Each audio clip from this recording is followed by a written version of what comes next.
Gagné, vous avez gagné. Il s'agit bien du premier titre de la playlist de Flore Maréchal. Elle en est très fière. Flore, bonjour. On va parler foot et Ligue des Champions avec un PSG qui a fait l'essentiel. Oui, c'est fait. Ça y est, le Paris Saint-Germain file en 8e de finale de la Ligue des Champions. C'est la seule équipe à n'avoir encaissé aucun but dans la compétition européenne. Mais c'est vrai, sans l'art ni la manière, hier au Parc face au Club Bruges. On va voir ça tout de suite. 1-0 pour les hommes de Thomas Tuchel, qui peuvent évidemment se réjouir, mais leur célébration reste sobre en fin de match. Et pour cause, l'unique but de la rencontre, c'est celui-ci de Mauro Icardi. À la 22e minute, l'Argentin décidément indispensable sur le terrain en ce moment. Mais vous allez le voir, à la 76e minute, les Belges ont l'occasion de se rattraper. Ils décrochent un pénalty tiré par Mbaye Diagne et stoppé par le Costaricain Keylor Navas. C'est lui, finalement, l'homme du match. Dans le groupe A, toujours, le Real Madrid s'est lui fait plaisir face au Galatasaray. 6-0 pour les joueurs de Zinedine Zidane. Un triplé du Brésilien Rodrigo, il n'a que 18 ans et il affole déjà les compteurs. Puis un doublé du Français Karim Benzema qui confirme sa grande forme.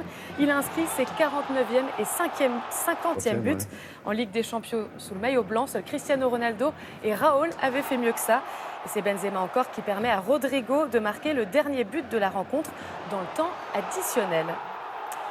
Le Bayern de Munich n'a plus d'entraîneur depuis dimanche et le limogeage de Niko Kovac. Mais il est qualifié pour les 8e à l'Allianz Arena. Hier, les Bavarois sont imposés face aux Grecs de l'Olympiakos. Grâce à l'attaquant polonais, comme d'habitude, l'inévitable Robert Lewandowski. 21 buts en 17 matchs cette saison, toutes compétitions confondues. Puis à Ivan Perisic sur un centre du champion du monde français Corentin Tolisso, que vous voyez à l'image. 2-0 pour le Bayern en tête du groupe B. Et puis sachez quand même que les Italiens aussi de la Juve se sont qualifiés en battant le Lokomotiv Moscou. 2 buts à 1, pardon, j'allais dire à 0.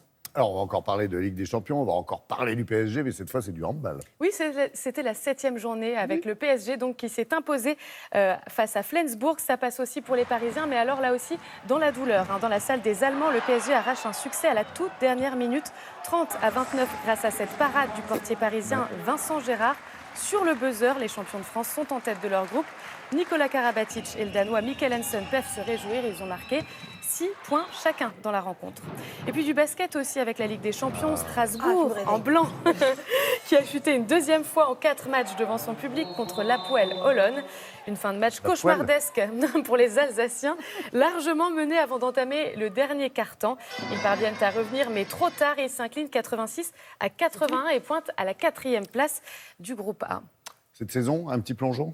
Oui, mais alors vous allez voir un plongeon un peu particulier dans ce qu'on appelle le continent plastique. Est-ce que vous savez ce que c'est et où c'est? Le 7e continent? C'est un peu ça. Malheureusement, ça se trouve donc dans l'océan Pacifique entre la Californie et Hawaï. À cet endroit, eh bien, la pollution plastique est regroupée tout simplement par les courants marins. Benoît Lecomte, c'est un nageur de longue distance et activiste de 52 ans, a souhaité sensibiliser le public au problème de cette pollution plastique des océans.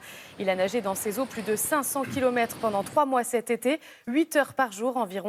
Il réalisait aussi des prélèvements. Son expédition s'appelle The Vortex Swim et le moins qu'on puisse dire, c'est que cette expérience est éloquente. 300 000 nautiques pour 300 millions de tonnes de déchets. Et une arrivée sous le Golden Gate Bridge, vous le voyez, à San Francisco. La course est largement lancée pour les 4 ultimes de la Brest Atlantique. Vous les reconnaissez, Laurent. Oui. Franck Camas sur Edmond de Rothschild a dépassé ce matin le maxi trimaran massif de François Gabard. Et oui. Et puis derrière eux, Thomas Coville sur Sodebo 3 et Yves Le Blévec sur Actuel, leader. Et puis la route du café aussi, la Transat Jacques Vabre évidemment. Charlie Dalin et Yann Eliès sur Apivia ont profité d'une meilleure trajectoire dans l'imprévisible poteau noir pour dépasser le Charal et prendre la tête des IMOCA. Charlie Dalin qui a partagé ces images sublimes de coucher de soleil hier. Bonjour chez les Multi 50, c'est le toujours 1001 sourire et c'est Crédit Mutuel chez les classes 40 qui font la course en tête. Super, merci, c'est très complet. Puis on n'a plus besoin de regarder ces applis. On a des nouvelles des courses en mer grâce à Flore. Merci.